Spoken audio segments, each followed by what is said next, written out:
যথারীতি আমাদের অনলাইন ক্লাসের অংশ হিসেবে আমরা আজ ষষ্ঠ শ্রেণীর গণিতের অষ্টম অধ্যায় অর্থাৎ পরিসংখ্যান অংশ থেকে কিছু ছোটোখাটো জিনিস আলোচনা করব। এই আলোচনাগুলো পরে আশা করি তোমরা গড়, মধ্যক, প্রচুরক এগুলো করতে পারবে। তাহলে আমাদের পরিসংখ্যান অধ্যায়ের যে ছোটো মানে যে অংশগুলো আলোচনা বেশি হয় এবং যে অঙ্কগুলো দরকার পড়ে তার জন্য যা যা জানা লাগবে, যেমন ধরো তথ্য, উপাত্ত, তথ্য কী, উপাত্ত কী। এরপর যখন আমরা গাণিতিক অংশ সমাধান করব সেখানে সমাধানে থাকতে পারে মধ্যক কী বের করতে বলবে, প্রচুরক কী সেটা বের করতে বলবে, তারপর তোমাদেরকে বের করতে বলবে গড়, এরপরে তোমাদেরকে একটা আয়তলেখ আঁকতে বলবে। এর বাইরে তেমন কিছু নেই। এবার দেখো আমরা প্রথমে আসি তথ্য কী। তথ্য বলতেই বোঝাই যে আমরা যত কাজ করতেছি, যা দেখতেছি, যত কিছুই বলতেছি, এগুলো সবগুলো হলো তথ্য। যেমন ধরো তুমি একটা কাজ করলে তো কাজের তথ্য হইতে পারে, তারপর তুমি পড়ালেখা করতেছো, এখানে যতগুলো এই যে লেখা আছে সবগুলো হলো তথ্য। তো এক এক বইয়ের বা এক এক জিনিসের তথ্য এক এক রকম। যেমন তাপমাত্রার তথ্য কেমন, 1 ডিগ্রি, 2 ডিগ্রি, 3 ডিগ্রি, এটা হলো তাপমাত্রার তথ্য। যেমন ধরো এটা একটা স্কুলে এখানে কয়টা ক্লাস আছে, তো আমাদের স্কুলে ষষ্ঠ থেকে দশম শ্রেণী পর্যন্ত ক্লাস আছে, এখানে ক্লাস হলো 5টা, তাহলে এটা হলো ক্লাসের তথ্য। আর এটা হলো স্কুলের তথ্য, ক্লাস ভিত্তিক। এবার ক্লাসের ভিতর তোমার কতজন, ধরো 50 জন মেয়ে আছে একটা ক্লাসে, তাহলে 50 জন, এটা হলো এটা একটা তথ্য, ক্লাসের তথ্য। তো এই আমরা তথ্য সম্পর্কে ধারণা পাইলাম। এবার আসো উপাত্ত কী। উপাত্তগুলো হলো আমরা এই যে একটু আগে তথ্য নিয়ে আলোচনা করলাম, এই তথ্যের উপর ভিত্তি করে যে উপাত্তটা কেমন, যেমন ধরো তোমরা ক্লাসে আসো 50 জন, এখন 50 জন ছাত্রীর আমরা গণিতের নম্বর নিলাম আলাদা করে। আগে বলছে কি ক্লাসের শিক্ষার্থী সংখ্যা 50 জন, এটা হলো ক্লাসের তথ্য। কিন্তু উপাত্তটা কি, ওই যে ক্লাসের 50 জন তথ্য দিছে, ওই 50 জন ছাত্রীর তোমার 50 জন ছাত্রীর গণিতের নাম্বার বা বাংলায় নাম্বার বা বিজ্ঞানের নম্বর আছে, নাম্বার লিখলাম। কেউ পেলো ধরো 30, কেউ পেলো 60, কেউ 80, কেউ 85, কেউ 90, কেউ আবার ধরো 40। এই যে এগুলো হলো এক একটা উপাত্ত, 50 জন ছাত্রীর উপাত্তগুলো। তো উপাত্তগুলো এক একজনের উপাত্ত, সবার উপাত্ত কিন্তু সেম না। আবার এমনও হতে পারে যে 90 2 জন পাইছে, 2 জনে 90 পাইলো, 2 জনে 80 পাইলো, এরকম হতে পারে। এগুলো হলো আমাদের উপাত্তের হিসাব। আবার যদি তাপমাত্রা হিসাব করো, যেমন আজকের তাপমাত্রা ধরো 34 ডিগ্রি, গতকালের তাপমাত্রা 30 ডিগ্রি, এগুলো কি আমরা ওই ক্লাস 5-এ পড়ছিলাম আবহাওয়া তথ্যটা কি একদিন। আজকের আবহাওয়া ধরো আজকের তাপমাত্রা ছিল 30 ডিগ্রি, কালকে হলো 34 ডিগ্রি, এরপরে হয়তো আবার 36 ডিগ্রি হতে পারে, এরপরের দিন 30 ডিগ্রি, মানে এটা হলো 4 দিনের আবহাওয়ার তথ্য। আর 4 দিনের আবহাওয়ার তথ্যটা আমরা যখন এভাবে লিখবো, ব্যবহার করব, তখন এটা কি হয়ে যাবে, উপাত্ত। এবার আসো আমরা তথ্য উপাত্ত ব্যবহার করে কিভাবে মধ্যক, প্রচুরক, গড়, আয়তলেখ আঁকবো। এই গেল ধরো উপাত্ত। এরকম আমরা আরো কিছু উপাত্ত লিখতে পারি, যেমন ধরো 2, 4, 5, 6, 7, 8, 9, 10। এটা হলো ধরো 2 থেকে 1 থেকে 10-এর ভিতর কয়েকটা আমি সংখ্যা লিখলাম। তো এগুলো হলো এই যে উপাত্ত। এখন দেখো উপাত্তটা 2 ধরনের হতে পারে, উপাত্ত 2 ধরনের।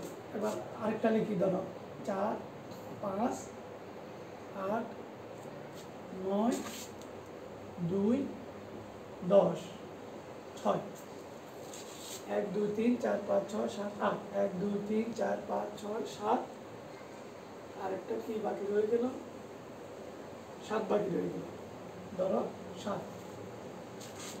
এখন দেখো এই যে এই উপাত্তটা কিন্তু সিরিয়াল করে সাজানো আছে, একেবারে ছোট সংখ্যা থেকে 2 4 5 6 7 8 9 10, কিন্তু এটা দেখো সিরিয়াল ভঙ্গ করছে বা এলোমেলো। তাহলে এই উপাত্তটাকে বলবো আমরা বিন্যস্ত উপাত্ত, মানে সাজানো আছে বিন্যস্ত। আর এটা হলো অবিন্যস্ত উপাত্ত। তাহলে আমরা উপাত্ত শিখলাম, উপাত্ত 2 ধরনের হতে পারে, বিন্যস্ত উপাত্ত, অবিন্যস্ত উপাত্ত। তাহলে এটা সাজানো আছে বিন্যস্ত, এটা সাজানো নাই অবিন্যস্ত। তো তোমার পরীক্ষার যে উদ্দীপক আসবে, উদ্দীপকে সাজানো থাকবে না, উদ্দীপক তো উপাত্তগুলো সাজানো থাকবে না, উপাত্তগুলো তোমার এলোমেলো থাকবে। তাহলে উপাত্ত দুইটা চিনলে।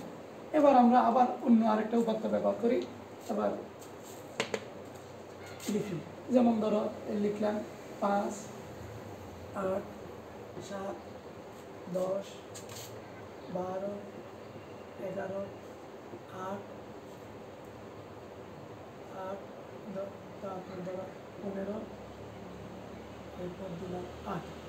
এই ধরো একটা লিখলাম 1, 2, 3, 4, 5, 6, 7, 8, 9, 9টা সংখ্যা লিখলাম। তাহলে এই 9টা উপাত্ত, এই 9টা সংখ্যা এটা বিন্যস্ত আকারে নাই, আমরা দেখতে পাচ্ছি যে এটা অবিন্যস্ত আকারে আছে।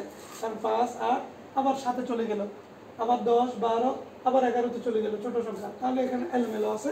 তাহলে আগে আমরা এটাকে সাজিয়ে নিব। যে অঙ্কই করি আমরা আগে উপাত্তগুলোকে সাজিয়ে নেব। তাহলে আমাদের হিসেবে সবচেয়ে ছোট কত? 5। তারপর কত? দেখো 7। তারপর কত? 8। 8 কিন্তু 3টা, তাহলে 3টার জন্য একটা 8 লিখবে না, 3টার জন্য 3টা 8ই পাশাপাশি লিখবে, 8। তারপর আমাদের এরপর ছোট সংখ্যা কত? বড় সংখ্যা 10। এরপরে বড় সংখ্যা কত? 11। এরপরে কত? 12। এরপরে কত? 15।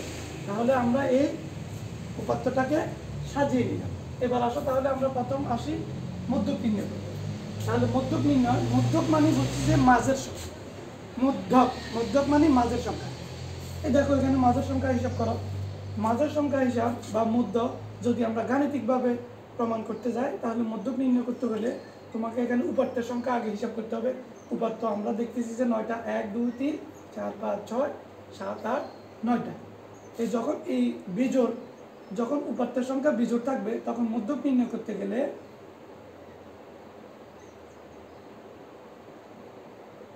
উপাত্তের সংখ্যা কয়টি?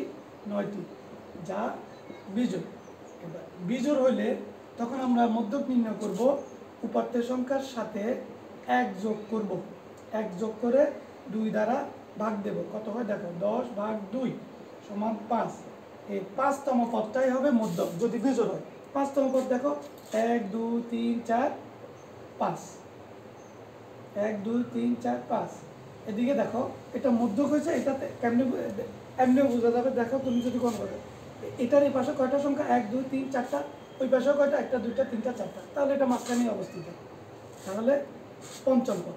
তাহলে এটার পঞ্চম পদ কত? মানে 5তম পদ আর কি। 5তম পদ বা পঞ্চম পদ কত হইল? 8। তাহলে এটার মধ্যক হলো 8, বিজোড় হইল। এখন দেখো তাহলে জোড় হলে কি করবে? তো জোড় হওয়ার জন্য আমরা ধরো আরো একটা সংখ্যা বাড়াই দিলাম, আবার আরেকটা 15 দিলাম। তাহলে কত হলো? উপাত্ত 10টা হলো। উপাত্ত যদি 10টা হয় তখন কি করবে? এতটুকু তো বুঝছো, এই জন্য আমি এতটুকু আবার মুছে ফেলি।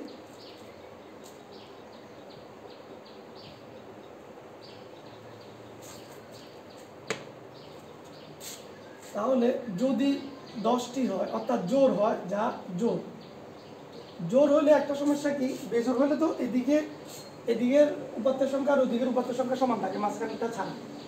আবার এটা ওই বিজোড়িটা আবার তোমরা ওই ভেরিফাই করার জন্য ওই এভাবে করতে পারবে। সামনে দেখো ওটা মিলবে। আচ্ছা, আমরা এখনো আগে বিজোড় অংশই থাকি। এখান থেকে একটা কাটবে, এখান থেকে একটা কাটবে, এখান থেকে একটা কাটবে, এখান থেকে শেষ শুরু, এখান থেকে, এখান থেকে, এখান থেকে, এখান থেকে। তাহলে আর কি বাকি রইল মাঝখানে? 8। 8 এটা একা, তাহলে 8 হলো মধ্যক। তুমি এইভাবে মধ্যকটা পেয়ে যাচ্ছ। এবার আসো জোরের জন্য হলে আমরা কি করব? 10টা। যখন জোর হবে 10টা পেলে এদিকের সংখ্যা আর ওদিকের সংখ্যা সমান পাচ্ছ না। 10টা মানে টোটাল 5, এদিকে 5টা ওদিকে 5টা, তাহলে মাঝখানে আর কিছু নেই। তাহলে এই জন্য এখানে তোমার নির্ণয় করতে হবে যে তোমার মোট উপাত্তের সংখ্যা কত? 10 ভাগ কত? 2। তাহলে সমান কত হবে?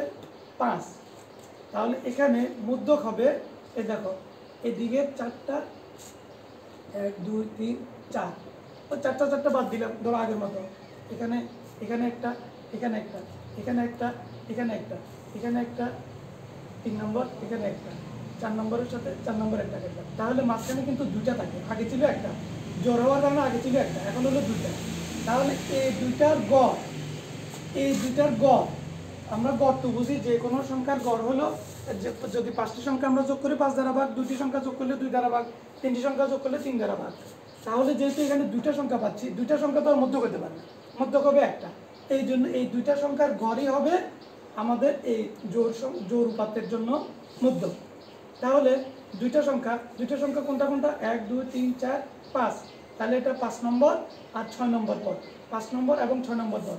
এটা তো আমরা ওই কেটে কেটে পেয়েছিলাম। এবার গাণিতিকভাবে আমরা কীভাবে পাবো দেখো, আমরা লিখব এই জোড় হলে মধ্যক হবে আমাদের উপাত্ত সংখ্যা ভাগ 2 সমান 5, তাহলে পঞ্চম পদ ও তারপরের পদ মানে ষষ্ঠ পদের গড়। গড় কীভাবে, তাহলে এবার গড়টা আমরা কীভাবে লিখব, পঞ্চম পদ যোগ ষষ্ঠ পদ ভাগ কত 2, তাহলে মধ্যক হবে সমান পঞ্চম পদ যোগ ষষ্ঠ পদ ভাগ কত 2। আমাদের পঞ্চম পদ কত 8, ষষ্ঠ পদ কত 10 ভাগ কত 2, 8 10 18 2 সমান কত 9। তাহলে এটা জোড় হলে এভাবে, তাহলে এটার মধ্যক কত 9। এই গেল মধ্যক। জোড় হলে কি, বেজোড় হলে কি। এবার আসো প্রচুরক। প্রচুরকটা হলো যে সংখ্যাটা মানে উপাত্তের ভিতরে যে সংখ্যাটা বেশি পরিমাণে থাকবে, ওইটাই হবে আমাদের প্রচুরক। তাহলে আমাদের এখানে দেখো কোন সংখ্যাটা বেশি আছে, 8 8 8 3বার আছে, বাকি সংখ্যাগুলো একবার, আবার 15 হলো 2বার, 15 2বার হলো 8 তো 3বার আছে, 8 বেশি আছে।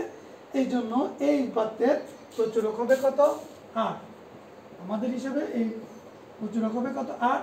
কেন, যে সংখ্যার পরিমাণ বেশি, সবচেয়ে বেশি বার থাকবে 8, 15 2বার, কিন্তু 15 হবে না, 8 বেশি আছে 3বার। এবার আসো, যদি 8 যদি 2বার থাকতো, 15 যদি 2বার থাকতো, তখন কি করতে, তখন প্রচুরক 8 এবং 15 দুজনই হতো, দুজন সমান সংখ্যক, 8ও 2বার 15ও 2বার, তখন এটা আর কত 15 আর 8 হতো প্রচুরক। এবার ধরো আচ্ছা এটা 2বার মিললো, বা বেশিবার দিলে প্রচুরক বুঝে গেল, বা যদি বেশিবার একই জিনিস দুইটা থাকে, 8 2বার আছে 15 2বার আছে, তাও বুঝলাম যে ওই যেহেতু এটা বেশিবার আছে এই জন্য এটা প্রচুরক। কিন্তু কোনোটাই বেশিবার নাই বলতে কোনোটাই একের অধিক নাই। মনে করো 5 7 8 10 11 12 15 সবগুলো একটা, তুমি প্রচুরক কোথায় পাবে? তাহলে এখানে লিখতে হবে যে এই উপাত্তের ভিতর প্রচুরক নেই, কারণ কোনো সংখ্যাই বেশি সংখ্যক একের অধিক সংখ্যক নেই। একের অধিক সংখ্যক হইতেই হবে, কিন্তু সবগুলো একবার। এই জন্য এই উপাত্তে 5 7 8 10 11 12 15 এই উপাত্তে প্রচুরক নেই। তার মানে বেশিবার না থাকলে প্রচুরক নাই। আর যদি ডাবল দুইটা থাকে তাহলে দুটোটাই উত্তর, আর যে কোনো একটা যদি বেশি থাকে তাহলে ওইটা বা। এবার আসো তোমাদের গড় আয়ত লেখো। আসলে আমাদের সময় স্বল্পতার কারণে আমরা গড় আয়ত লেখ করতে পারতেছি না। আমরা ঠিক পরবর্তী ক্লাসে গড় আর আয়ত লেখ সম্পর্কে আলোচনা করব। এরপরে যদি আরও কিছু থাকে ওইটা নিয়ে আলোচনা করব। আজকে এতটুকুই থাক। তোমাদের সবাইকে শুভেচ্ছা জানিয়ে আমি এই ক্লাসটা শেষ করতেছি। আল্লাহ হাফেজ।